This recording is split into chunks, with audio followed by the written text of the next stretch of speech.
Ça tourne. Alors bonjour, je vous retrouve aujourd'hui dans le jardin de Fabrice. D'habitude je vous amène en balade découvrir les plantes sauvages comestibles. Aujourd'hui on va regarder un petit peu ce qu'on peut trouver à manger dans un potager au début du mois de mars. Sachant qu'il fait un temps magnifique et que Fabrice a décidé de désherber pour mettre en culture son potager dès que possible. Alors moi je lui ai proposé de récolter les espèces sauvages afin de les préparer dans sa cuisine et d'en faire des recettes que je vous décrirai un petit peu plus tard dans un prochain épisode. Donc là je vais vous proposer de découvrir quelques-unes des nombreuses plantes qu'on peut consommer dans son potager. Alors avec ces espèces-là, nous allons pouvoir réaliser des potages, ce sont les herbes à potage comme je les appelle, mais aussi on va faire des salades, des crudités avec un mélange de salades sauvages. Et également on pourra commencer à consommer les premières fleurs du printemps en les faisant sauter à la poêle par exemple. Alors devant moi j'ai par exemple trois de ces espèces-là que je vais vous faire découvrir. Alors parmi les salades, j'espère que vous la reconnaissez, celle-ci. On commence par le b.a.-ba, le beau pissenlit jaune d'or, que beaucoup d'entre vous sont en train de récolter dans les prés. Donc si vous voyez des gens dans les prés avec un grand sac et puis un couteau en train de fourrager dans la terre, tout simplement ils sont en train de ramasser des pissenlits pour les consommer. Alors ce pissenlit-là est en fleurs, c'est-à-dire qu'il est un peu tardif pour mettre en salade, il va être assez amer et on préférera consommer un pissenlit qui n'a pas fleuri pour le mettre en salade. Par contre les fleurs jaunes d'or sont tout à fait comestibles et également si vous regardez au centre de la touffe vous trouverez des gros boutons bien ronds et juteux et ces boutons de fleurs en fait on peut les préparer de diverses manières, on peut les mettre en saumure comme des capres mais aussi on peut les faire sauter à la poêle et ça c'est vraiment délicieux. Donc le pissenlit on peut l'utiliser de différentes manières.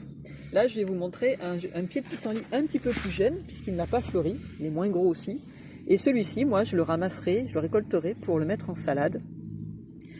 Et en salade, donc, je vais lui faire partager le saladier avec la mâche sauvage qui est juste à côté. Alors, on en a plein dans ce potager à différents stades. Celle-ci est toute petite, mais elle a déjà des belles feuilles. Vous en avez aussi un autre petit pied ici. Voilà, c'est l'ancêtre de la mâche cultivée. Elle a le même goût très doux. C'est pour ça qu'on l'appelle aussi la doucette. Et elle accompagnera parfaitement le pissenlit qui est juste à côté. Alors une troisième espèce à vous montrer tout de suite, qui est juste au-dessus du pissenlit et qui est disséminée partout dans cette plate-bande dans cette plate-bande de navets, c'est le lamier pourpre, donc qui est en fleurs également. Vous pouvez voir ces petites fleurs roses mauves qui sont entourées de feuilles. Et cette petite plante, en fait, fait partie de la famille du thym. Voilà, même s'il n'en a pas le parfum, il fait partie de cette famille et c'est donc les critères de cette famille que nous utiliserons pour le reconnaître dans un prochain épisode. Je vous indiquerai la manière de l'identifier pour être certain de consommer la bonne plante. Voilà pour cette fois, je m'arrêterai là et puis je vais simplement vous proposer donc de suivre donc ces vidéos puisque dans le prochain épisode, je vais vous indiquer comment reconnaître ces plantes et nous ferons aussi une série de préparations en cuisine pour voir un petit peu quelles recettes on peut utiliser et la manière de les préparer. Alors je vous dis à un prochain rendez-vous et puis surtout, je vous incite à profiter de vos vacances forcées pour regarder un petit peu ce qui pousse autour de vous.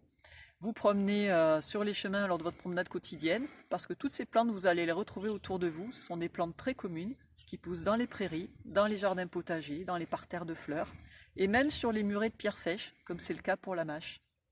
Alors à bientôt. Au revoir, madame. Ciao.